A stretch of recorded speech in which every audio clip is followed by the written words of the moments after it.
Après le rendez-vous manqué de 2014, la 14e édition du Salon international de l'artisanat de Ouagadougou ouvre ses portes ce 28 octobre et ce jusqu'au 6 novembre 2016 sous le thème Artisanat africain, entrepreneuriat féminin et protection sociale. Cette rencontre biennale est placée cette année sous le haut patronage du chef de l'État et le parrainage du président de l'Assemblée nationale. Il était important que nous puissions le tenir cette année, non seulement pour encourager nos artisans et les artisans africains à poursuivre dans la créativité, parce que également il faut savoir que l'artisanat, c'est un domaine pourvoyeur en emploi, c'est un domaine qui, s'il est consolidé, participe à la lutte contre la pauvreté. Et donc il était important que nous puissions tenir cette édition en 2016. Et pour nous, c'est une occasion d'inviter les Burkinabés de la ville de Ouagadougou et ceux qui sont proches, qui veulent venir visiter le CIAO, d'en faire leur fête et d'en faire un succès.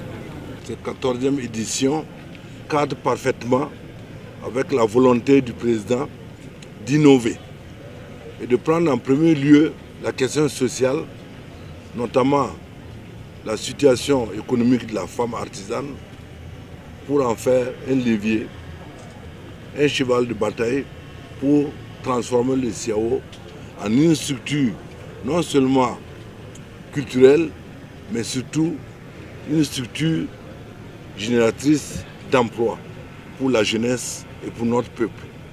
Pour conforter sa notoriété, des innovations ont été apportées à cette présente édition. Ces innovations portent notamment sur la mise en place de points d'information dénommés points I dans les pavillons et plusieurs autres endroits stratégiques du CIAO. Il y a aussi l'amélioration des systèmes d'accréditation à travers la création de guichets accessibles de l'extérieur. Également, l'institution du pôle des régions du Burkina Faso. Suit l'amélioration du système d'inscription et d'attribution des stands en ligne. Il y a aussi le renforcement de l'utilisation des moyens modernes de paiement des tickets d'entrée sur le site du CIAO. Enfin, le renforcement des rencontres d'affaires B2B. 25 pays prennent part à ce grand rendez-vous de l'art. La République du Ghana est l'invité de marque. Durant 2 jours, plus de 3000 exposants et 250 acheteurs professionnels sont attendus à Ouagadougou.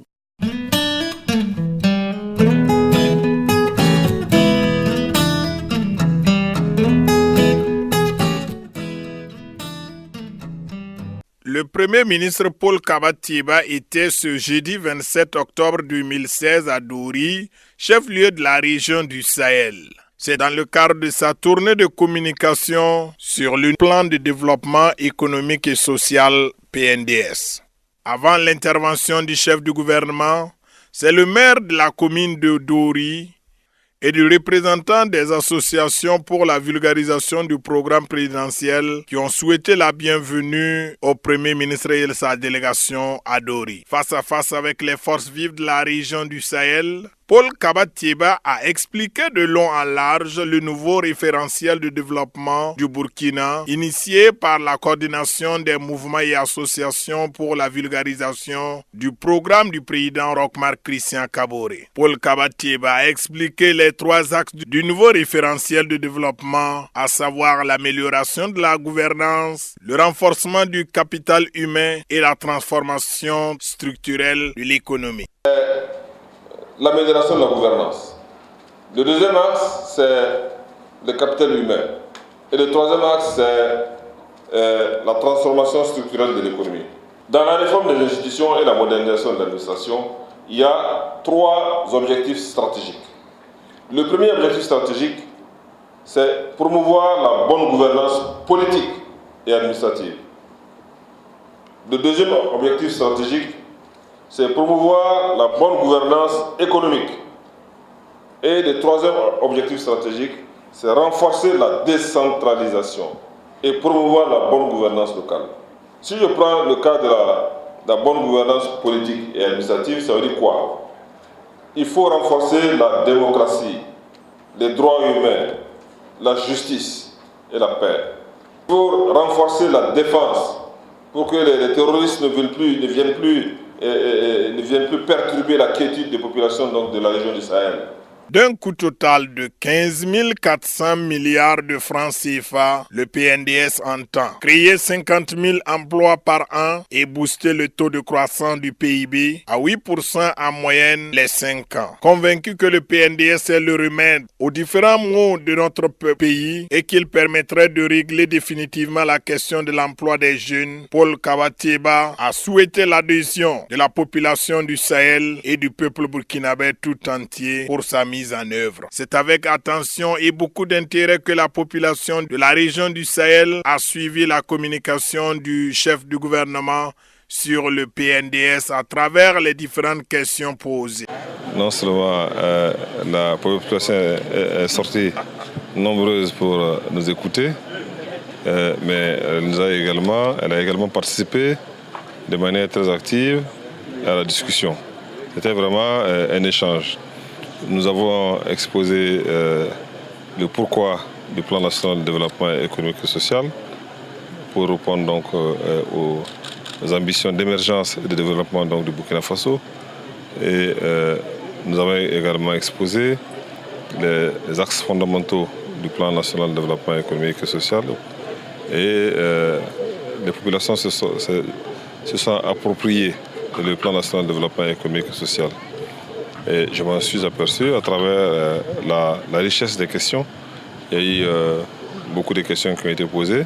Il y a eu également des questions très enrichissantes qui prouvent que les populations ont suivi avec beaucoup d'intérêt les points qui ont été développés autour du plan national de développement économique et social.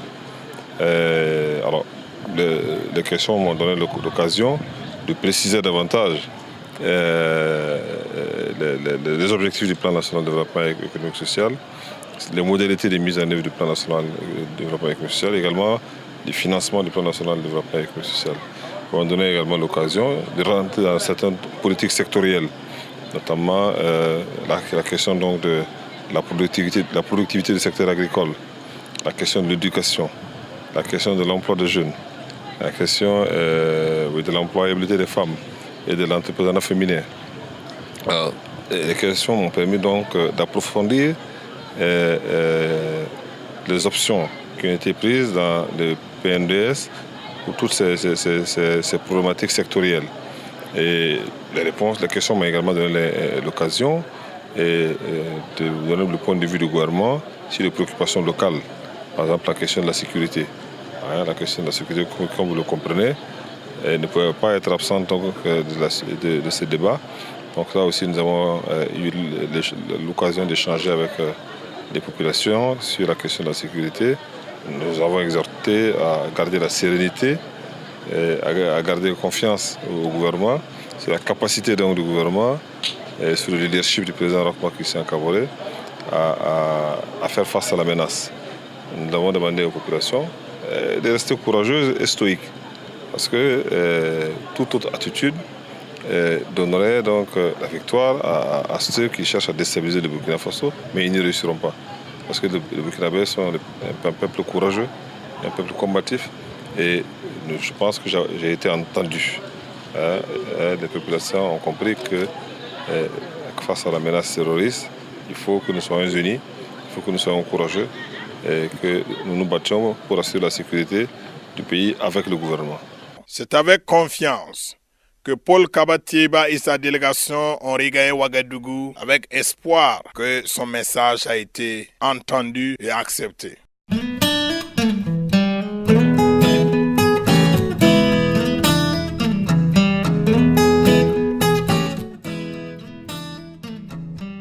Le ministre de l'Administration territoriale, de la décentralisation et de la sécurité intérieure, Simon Comporé, a rencontré ce vendredi 28 octobre les premiers responsables des groupes d'autodéfense communément appelés Korluego. 3 points étaient à l'ordre du jour de cette rencontre avec le MATDS. La rencontre tient en 3 points.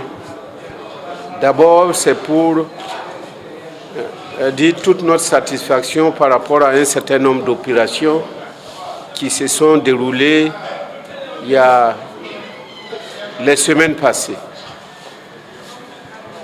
En ce sens que ce soit l'opération qui a eu lieu sur le pont Nazino, ou l'opération qui s'est déroulée à l'arrondissement 3 de Ouagadougou, ou à Sapaga, un peu après Koupela. C'est des événements où nous avons vu la contribution importante des Koglo-Ouégo. Et il était tout à fait indiqué que nous puissions leur témoigner toute notre reconnaissance. Grâce à leur action, nous avons avancé à pas de géant, fait des pas de géant dans les enquêtes que nous menons par rapport à un certain nombre d'événements qui ont eu lieu dans notre pays. Le deuxième point, c'était pour les informer de l'adoption de décrets portant sur la nouvelle mise en œuvre de la police de proximité. L'implication, la nouvelle manière d'impliquer les populations à l'œuvre de production de la sécurité dans notre pays. Et le troisième point, c'était donc leur prodiguer un certain nombre de conseils en attendant et en leur rappelant la nécessité qu'il y a pour eux de se faire reconnaître à travers donc les provinces où les préfets, les hauts commissaires pourront les aider à avoir des récépissés qui va matérialiser leur existence juridique et nous permettre, par rapport à la collaboration et à l'encadrement que nous voulons faire, d'être efficaces et de se dérouler dans un cadre réglementaire. Aux recommandations et aux critiques du MATEDSI, les chefs Koglo-Ouégo disent avoir pris acte et pensent pareil pour leurs interlocuteurs du jour. J'ai dit qu'on avait les forces de sécurité et toutes les responsables qui étaient là. Ça n'a pas été parlé à leur dos. Et moi, je me dis que chacun va peut-être... C'est pourquoi j'ai demandé à ce que, même nous les Koglo, on va pouvoir se rencontrer pour pouvoir mieux organiser. Au cours du dernier Conseil des ministres, un décret sur le renforcement de la police de proximité a été adopté. Les groupes d'autodéfense sont donc appelés à s'organiser en association, ce qui pourrait leur permettre d'œuvrer auprès des forces de défense et de sécurité, comme ce fut le cas pour l'attaque du pont Nazino. Un encadrement des Koglo-Ouégo serait donc en vue pour une meilleure action sur le terrain.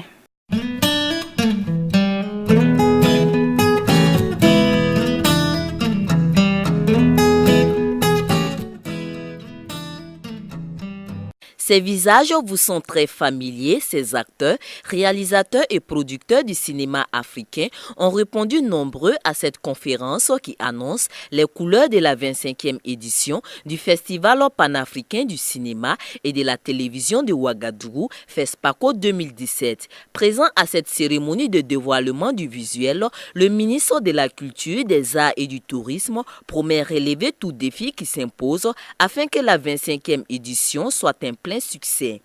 On regarde le FESPACO 2017 avec beaucoup d'ambition.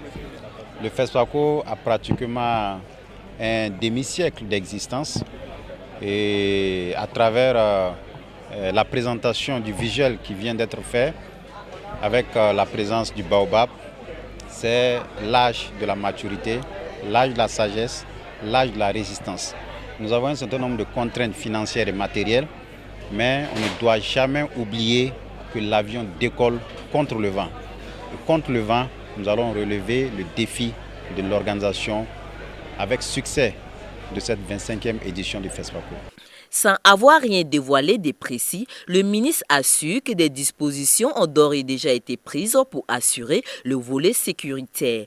Avec un budget prévisionnel de 1,2 milliard de francs CFA, la 25e édition sera axée sur le professionnalisme tout en privilégiant le marché international du cinéma africain. Alors pour 2017, nous avons choisi de mettre l'accent sur le marché international du cinéma et de la télévision africaine. Parce que le FESPACO existe depuis bientôt 50 ans et tout ce qu'il y avait comme film africain à montrer tous les 2 ans. Je crois que nous avons déjà réussi ce volet-là, de réunir ici à Ouagadougou tous les 2 ans le maximum de ce qui se fait en termes de production cinématographique tous les 2 ans. Maintenant, le défi qui reste à relever et que nous allons commencer effectivement à mettre l'accent là-dessus à partir de 2017, c'est comment créer un espace économique pour l'industrie du cinéma et de l'audiovisuel au sein du FESPACO. Nous allons regrouper un ensemble d'activités qui rentrent dans le cadre du développement des projets cinématographiques et audiovisuels. Toutes ces activités seront regroupées au niveau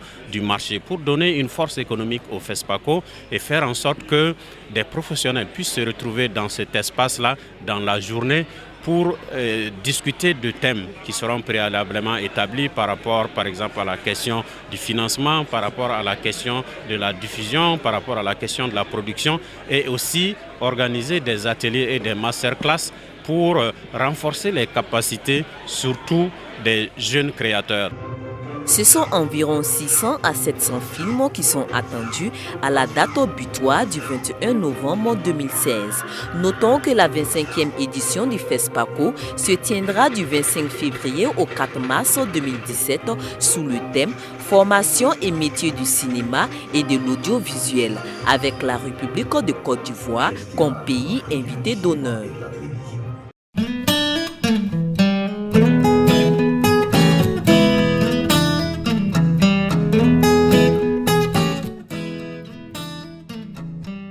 C'est parti pour la 3e édition de la Conférence internationale des femmes de destinée CIFED.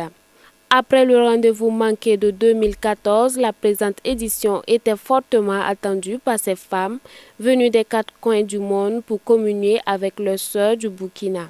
Au cours du message introductif donné par la présidente du mouvement des femmes de destinée, pasteur Hortense Karambiri, l'exemple des femmes de destinée telles que Rahab à Jéricho, Esther et la femme samaritaine que la vie humaine avait condamnée et dont la rencontre avec le Messie a bouleversé le cours de sa vie, ont été pris pour dire à la deuxième moitié du ciel que Dieu le Père a un plan pour chacune d'elles. Nous ne pouvons pas être une stratège sans l'action du Saint-Esprit. Nous voulons exposer les femmes à l'action transformatrice du Saint-Esprit, afin que le Saint-Esprit, dans la grâce de Dieu, puisse communiquer les messages qu'il faut et nous donner les stratégies qu'il faut. Parce que la parole de Dieu dit, dans le psaume 68, verset 12, que le Seigneur dit une parole et les messagères de bonnes nouvelles sont une grande armée. Mais cette grande armée ne peut pas aller agir sur le terrain sans l'action du Saint-Esprit. Elles doivent être équipées, elles doivent être ointes, elles doivent être des stratèges pour que dans les milieux divers et diversifiés, elles puissent porter du fruit et du fruit qui demeure. Il faut noter que la cérémonie d'ouverture a été rehaussée par la présence de certains membres du gouvernement, mais également celle de la première dame, Sika Kabore, qui se proclame femme de destinée. Profitez de vos micros pour remercier encore une fois le pasteur Karambiri et son épouse pour m'avoir adressé cette invitation. Et je suis vraiment heureuse d'avoir pu assister à ces quelques instants de prière, de louange au Père et de voir toutes ces femmes ici aujourd'hui me reconforte et me fait voir que la religion peut nous aider, surtout nous les femmes, à évoluer au profit de nos sociétés respectives. Pendant 4 jours, ces femmes venues de plus de 20 pays seront enseignées par plusieurs oratrices autour du thème « Femmes de destinée, une stratège ointe et équipée pour l'expansion du royaume ». En outre, le pasteur Mamadou Philippe Karambiri, hôte de la présente rencontre, est l'orateur surprise de cette édition. En attendant que les lampions s'éteignent sur la 3e édition de la CIFED le 29 octobre prochain, les femmes se disent déterminées à avancer avec Dieu.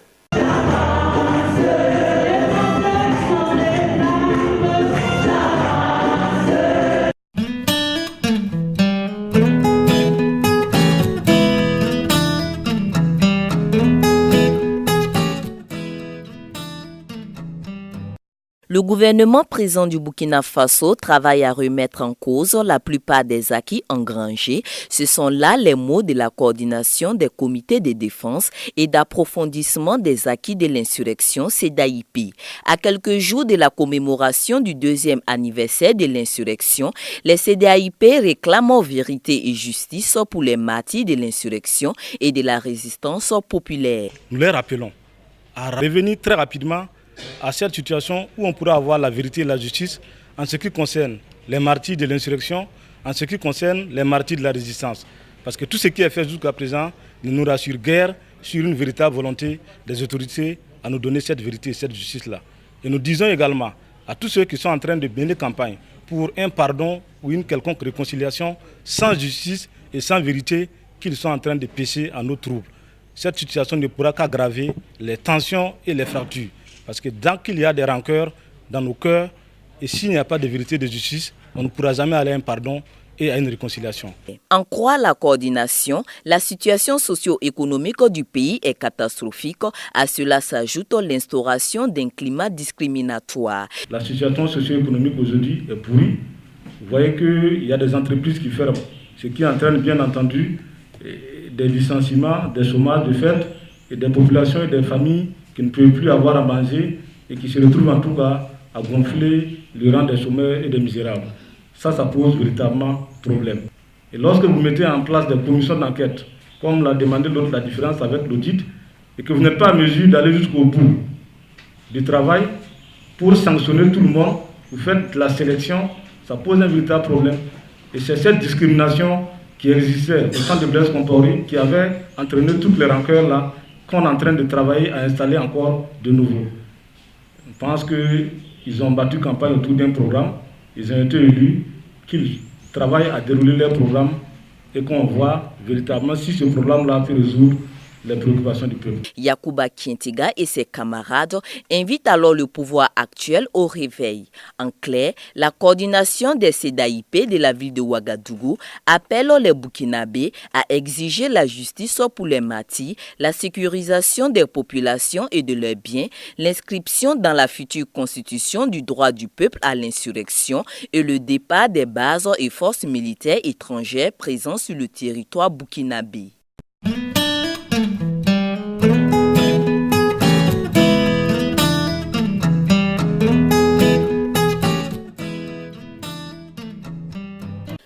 Insurrection et aspiration au changement du peuple burkinabé, bilan et perspective pour une véritable réconciliation nationale, c'est le thème choisi par le CEFOP pour la commémoration de l'an 2 de l'insurrection populaire des 30 et 31 octobre 2014. Selon les initiateurs de la conférence nationale sur l'insurrection organisée à cet effet, ce cadre se veut inclusif où tous les acteurs politiques du pays sont appelés à s'impliquer. La conférence de presse d'aujourd'hui avait pour but d'informer le grand public sur les changements qui ont eu lieu dans le chronogramme qui avait été prévu. Comme vous le savez déjà, le comité d'organisation que le gouvernement a mis en place a rencontré la CFDC des OSC ici pour rechercher une harmonisation des activités afin de ne pas télescoper ces activités les unes avec les autres. Étant donné l'objet de l'activité, la commémoration du soulèvement populaire, il ne serait pas agréable d'assister à une commémoration en rang dispersé, mais surtout en contradiction. Donc le principe de l'harmonisation a été accepté, qui est différent d'une fusion. Une fusion aurait donné lieu à un comité d'organisation unique. Mais il se trouve que les comités d'organisation différents existent, continuent de travailler. Ce qui change, c'est l'ajustement des activités. Le chronogramme des activités a donc été réaménagé en vue de permettre toute harmonisation possible avec les partis politiques adverses dans la commémoration de cet événement. La coalition des forces démocratiques pour un vrai changement CFDC invite donc les partis politiques à s'unir pour toutes les activités entrant dans le cadre de la célébration de l'an 2 de l'insurrection populaire des 30 et 31 octobre 2014.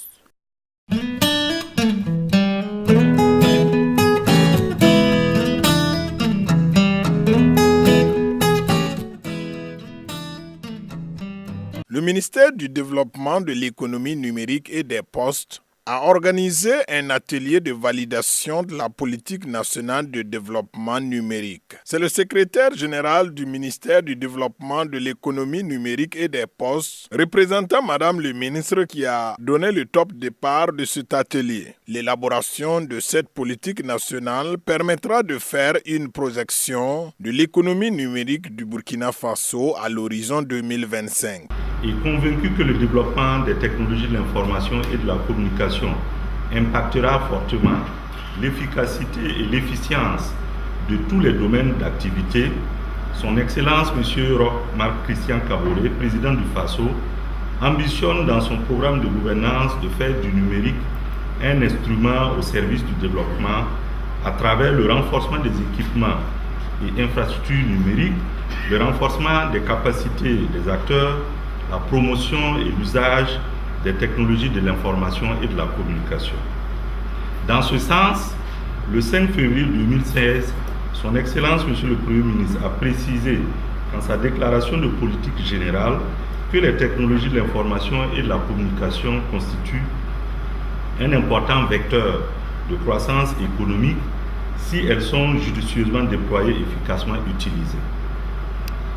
Il y mentionne que l'objectif du gouvernement dans ce domaine est de poser les bases d'une stratégie nationale ambitieuse qui va hisser le Burkina parmi les pays qui se sont appropriés les technologies numériques et s'en servent pour édifier des économies prospères et des États modernes avec un meilleur service aux citoyens. L'élaboration de cette politique nationale de développement de l'économie numérique a été possible grâce à l'appui de la Banque mondiale. Et cela entre en droite ligne avec l'adoption par les États membres de l'Organisation des Nations Unies qui ont adopté un nouveau programme de développement pour l'après 2015 intitulé Transformer notre monde, le programme de développement durable à l'horizon 2030. Il comprend une nouvelle série d'objectifs de développement durable accompagnés de cibles pour les 3 piliers de développement durable que sont la croissance économique, l'intégration sociale et la protection de l'environnement.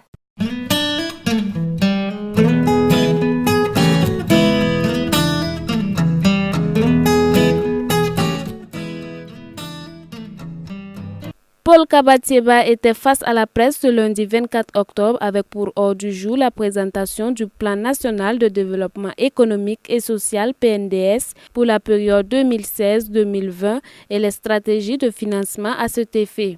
Un plan estimé à hauteur de plus de 15 000 milliards de francs CFA, dont les 36% sont attendus des partenaires techniques et financiers, d'où l'organisation les 7 et 8 décembre prochains à Paris d'une conférence internationale avec les potentiels bailleurs de fonds. C'est un plan ambitieux,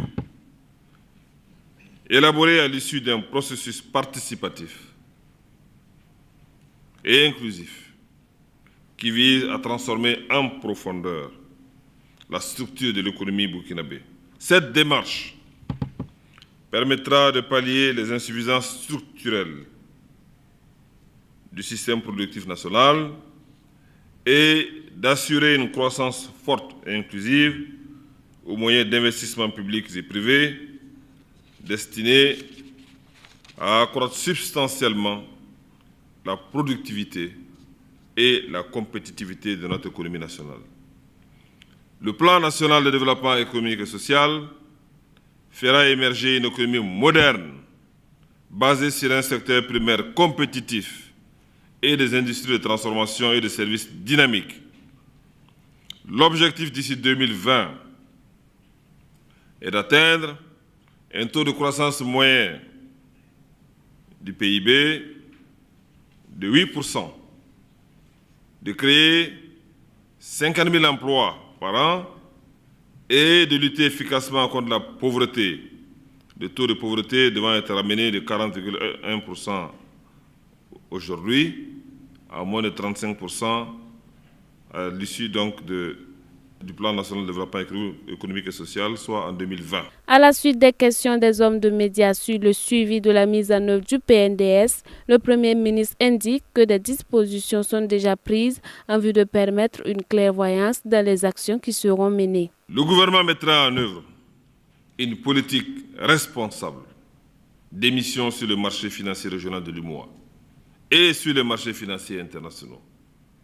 Pour ce faire, le gouvernement veillera à la qualité de la dépense publique en affectant les ressources d'emprunt aux investissements structurants et productifs de manière à ce que la productivité marginale du capital soit toujours supérieure au coût de l'emprunt. Je ne doute pas que les réformes entreprises par mon gouvernement permettront prochainement au Burkina d'améliorer davantage la qualité de la signature de mon pays. Le PNDS, dans sa réalisation, permettra de créer plusieurs milliers d'emplois et d'améliorer les conditions de vie et de santé du Burkinabé lambda.